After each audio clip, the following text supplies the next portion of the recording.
These Swazi men are making a pledge. By placing their handprints on this banner, they're promising never to raise their hands in violence. It's an extraordinary promise in a country steeped in abuse.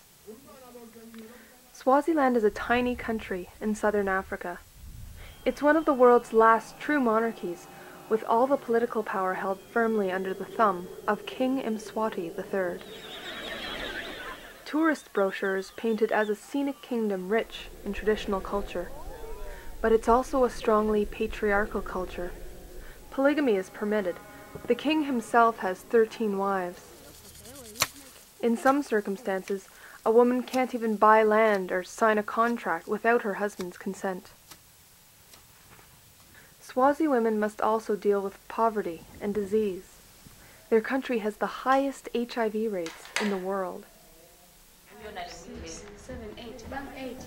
In 1990, a group of Swazi women took action against the rising abuse rates in their country. They got together to form the Swaziland Action Group Against Abuse, or SWAGAA. The organization focuses on counseling abuse victims, but has expanded into a variety of other programs. The most recent addition is an innovative program designed to involve men in the prevention of abuse. Beggy Valan heads up the male involvement program. He compares the domestic violence in Swaziland to water pouring from a tap.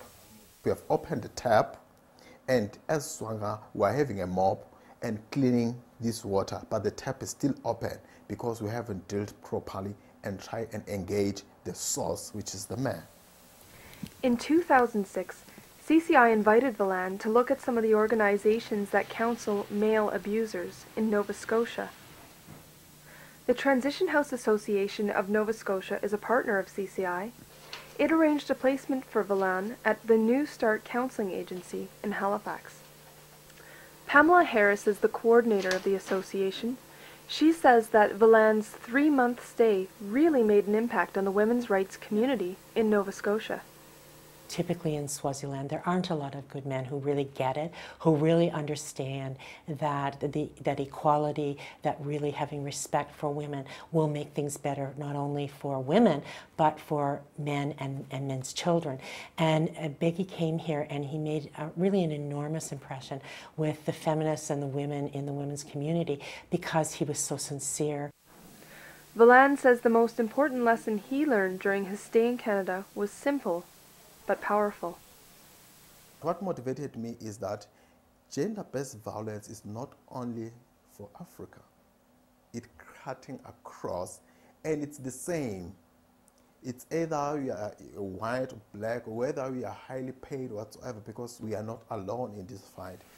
He also says his placement helped him gather important resources and secure some funding through the Canadian International Development Agency. Here's how the program works. Participants are selected by their communities to attend a workshop. There they discuss how to get men involved in preventing abuse. This workshop wrapped up with a men's march through town. And participants also made the pledge against using violence. This year, Valan also worked with the King's Warriors. This traditional regiment has only a symbolic function today.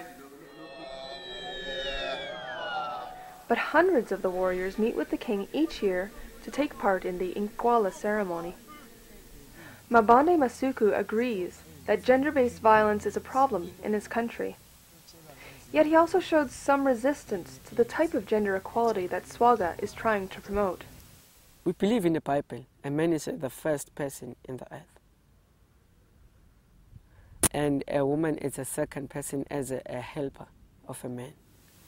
The challenges are great, but Valan says he never has any problem recruiting men to get involved. Nonhlanhla Dlamini is the director of SWAGAA. She says she's been overwhelmed by the response they've gotten from men.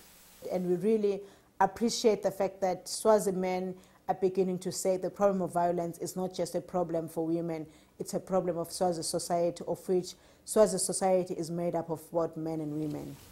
The male involvement program has successfully reached out to men from all over Swaziland.